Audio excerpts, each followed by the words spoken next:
Hello students, आज मैं लेकर आई हूँ क्लास 12th की poem a thing of beauty, जिसे लिखा है पोएट जॉन कीट्स ने। एक्चुअल में जॉन कीट्स ने एक और उनकी क्रिएशन है, एक कंपोजिशन है एंडीमियन, जो कि एक शेफर्ड, एक भेड़ बकरी चराने वाले लड़के की कहानी है। जो कि शेफर्ड होता है, भेड़ बकरियां चराता है और एक माउंट पर रहता है, एक ऊपर पहाड़ी पर रहता है, पहाड़ पर रहता है। और वहाँ से एक दिन उसे जो मून गॉडेस है, गॉडेस सिंथिया, वो उस दिन उसे दिखाई देती हैं, उसे उनका विज़न होता है। तो उस बारे में उस दिन उन्हें लगता है, जो ये शेफर्ड था एंडीमियन, उन्हें लगता है कि ये नेचर कितनी ब्यूटीफुल है। उस दिन उन्हें नेचर की ब्यूटी का रियलाइजेशन होता है, एहसास होता है, और तब वो एंडीमियन नाम की कहानी लिखते हैं। उस कहानी में से ही ये पोयम जो है, उस कहानी का ही एक भाग है, उस कहानी से ली गई है।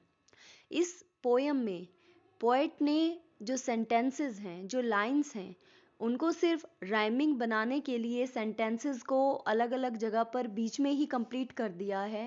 At the end of line वो सेंटेंस कंप्लीट नहीं होता, वो अगली लाइन के मिड में कंप्लीट होता है, पिछले वाला सेंटेंस। बट इस पोयम को राइम देने के लिए, इसकी राइम स्कीम बनाने के लिए पोएट ने बीच में से ही सेंटेंसेस को एंड कर दिया है इन लाइंस पर, ताकि इसकी राइम बन सके। जैसे फर्स्ट सेकंड लाइन है forever, never, then keep, sleep. अगर हम ध्यान से देखें तो ये लाइन कंप्लीट नहीं है। जहाँ नेवर है या फॉरएवर है, फॉरएवर पर ये सेंटेंस कंप्लीट नहीं होता। ये सेंटेंस कंप्लीट होता है इंक्रीजेस पर। उसके बाद कोमा है, पंक्चुएशन मार्क है। इट मीन्स पोएट ने सिर्फ राइम स्कीम देने के लिए इन वर्ड्स को, इन लाइंस को इन वर्ड्स पर एंड किया है, जबकि ये सेंटेंस जो है वो कंप्लीट होता है इंक्रीजेस पर। ओके स्टूडेंट्स, तो इसका मतलब इस पोयम की राइम स्कीम बनेगी A, B, C, D and so on. क्योंकि कोई भी जो दो लाइन्स हैं आपस में, सिर्फ वो राइम कर रही हैं, उसके बाद उनकी जो राइम है वो रिपीट नहीं हो रही।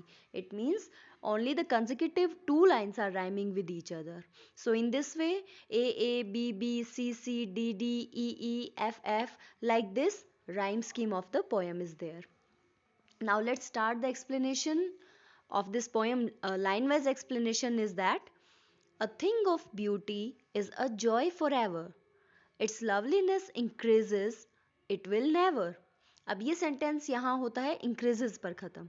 यहाँ पर पोएट जितने भी सुंदर चीज़ें हैं, क्रिएशन ऑफ ब्यूटी की बात करता है कि हमारी नेचर में कितनी सुंदरता है। और वो ये मैसेज भी देता है कि यदि हम खुश रहना चाहते हैं, अपनी परेशानियों से निकलना चाहते हैं, तो हम नेचर की इस ब्यूटी को देखें और इसे रियलाइज़ करें। तो पोएट कहता है a thing of beauty is a joy for ever, कि कोई भी चीज़ जो सुंदर है, यदि हम सुंदरता की झलक देखते हैं तो हमें हमेशा के लिए खुशी मिलती है। इट्स लवलीनेस इंक्रीजेस, और उस चीज़ की सुंदरता हमारे लिए और भी बढ़ जाती है जब हम खुश होते हैं। It will never pass into nothingness, ये जो खुशी है ये कभी ख़त्म नहीं होती, ये जो सुंदरता है ये कभी शून्य नहीं होती। But will keep a Bower quiet for us. Bower होता है, सपोज आप इमेजिन कर सकते हैं, दो ट्रीज हैं जो एक दूसरे के आमने सामने हैं, और अगर उनके ऊपर वाला जो पार्ट है, उनकी जो ब्रांचेस हैं, वो एक दूसरे से मिली हुई हैं, एक दूसरे से कनेक्टेड हैं, तो वो जो एक बॉ की शेप बन जाती है, एक धनुष की तरह। आमने सामने दो पेड़ हैं जिनके ऊपर की ब्रांचेस, उनकी शाखाएं एक दूसरे से मिली हुई हैं, और उसके नीचे उन पेड़ों की छांव में यदि कोई इंसान बैठा है तो उसे बहुत अच्छा लगता है। This is also a thing of beauty, जिसका यहाँ जिक्र किया गया है। But will keep a Bower quiet for us, ये सुंदरता कभी ख़त्म नहीं होती, बल्कि हमेशा हमारे लिए एक ऐसी ठंडी छांव बनाकर रखती है। And a slip full of sweet dreams, जिस वृक्ष की, उन पेड़ों की ठंडी छांव के नीचे हम चैन से मीठी नींद सो सकते हैं, अच्छे अच्छे सपने देख सकते हैं, and health and quite breathing.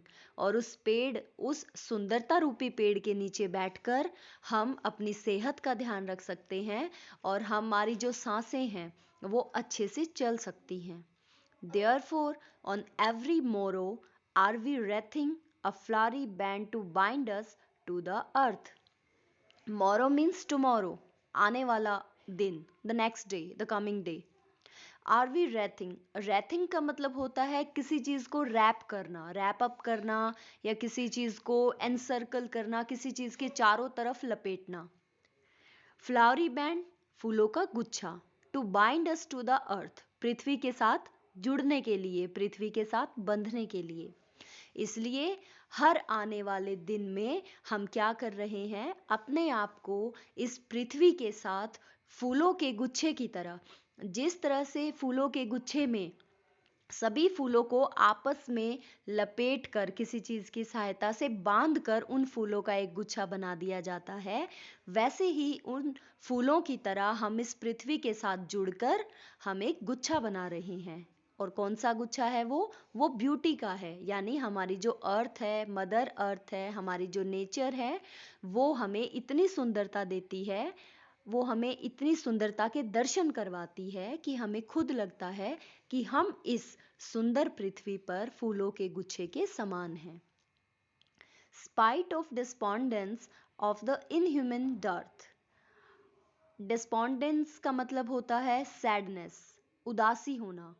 Inhuman का मतलब होता है अमानवीयता, यानी इंसानियत की कमी होना। डर्थ मीन्स लैक, किसी चीज की कमी होना। Of noble natures, noble means kind nature. Of the gloomy days means the days of sadness, उदासी भरे दिन। तो यहाँ पोइट कहता है कि इतनी ज़्यादा उदासी हमारे जीवन में होने के बाद भी, अब वो उदासी किसी भी कारण से हो सकती है, हमारे बढ़ते वर्क प्रेशर की वजह से हो सकती है, उलझते हुए रिलेशंस की वजह से हो सकती है, मतलब जो भी कारण है जिसकी वजह से हम उदास हैं। इतनी जीवन में उदासी होने के बाद भी, और लोगों के अंदर मानवता की कमी होने के बाद भी, लोगों में दया की कमी होने के बाद भी, और उदासी भरे दिन होने के बाद भी, of all the unhealthy and over darkened ways, और लोगों के अंदर अनहेल्दी यानी इल, बुरे विचार, एंड ओवर डार्कन्ड वेज, और किसी काम को करने के गलत तरीके। और चाहे लोगों के अंदर गलत सोच आ गई है और वो गलत तरीके से काम करने की सोचते हैं, गलत तरीकों से अपना मतलब निकालते हैं। Made for our searching, over darkened ways made for our searching. Searching का मतलब अपना काम पूरा करने की तरफ वो लोग गलत रास्ता भी चुन लेते हैं। Yes in spite of all, हाँ इन सब के बाद भी, some shape of beauty moves away the pall, कुछ ना कुछ तो सुंदरता हमारी प्रकृति में ऐसी है जो इन सब चीजों से हमें दूर करती है। किन चीजों से? जिन बुरी चीजों का नाम यहाँ दिया गया है। अब इन 4 लाइंस को मैं फिर से एक्सप्लेन करती हूँ ताकि आपको इन लाइंस का कंक्लूजन समझ में आए। स्पाइट ऑफ डिस्पॉन्डेंस से, कि जीवन में इतनी उदासी होने के बाद, लोगों के अंदर मानवता खत्म होती जा रही है, उसके बावजूद लोगों में दया की कमी होने के बाद, उदासी छा जाने के बाद भी, लोगों के मन में बुरे विचार आने के बाद भी, और वो अपने काम के गलत तरीके चुनते हैं, उसके बाद भी हमारी प्रकृति की जो सुंदरता है वो हमारे जीवन की इस उदासी को और इन सभी गलत कामों की तरफ हमारी सोच को खत्म कर देती है, रिमूव कर देती है। Moves away the pall from our dark spirits. Spirits मतलब आर इनर सोल, हमारी आत्मा, हमारी सोल। ये जो शेप ऑफ ब्यूटी है, यानी जो प्रकृति की सुंदरता है, वो इन सभी बुराइयों को हमारे अंदर से, हमारी डार्क स्पिरिट से, डार्क स्पिरिट मतलब हमारी वो आत्मा जो बुराइयों के अंधकार में जा रही है, उस हमारी अंधकार में डूबी आत्मा को ये जो थिंग ऑफ ब्यूटी है वो उदासी से और अंधकार से बाहर निकालती है। Such the sun, the moon, trees old and young, spriting a shady boon।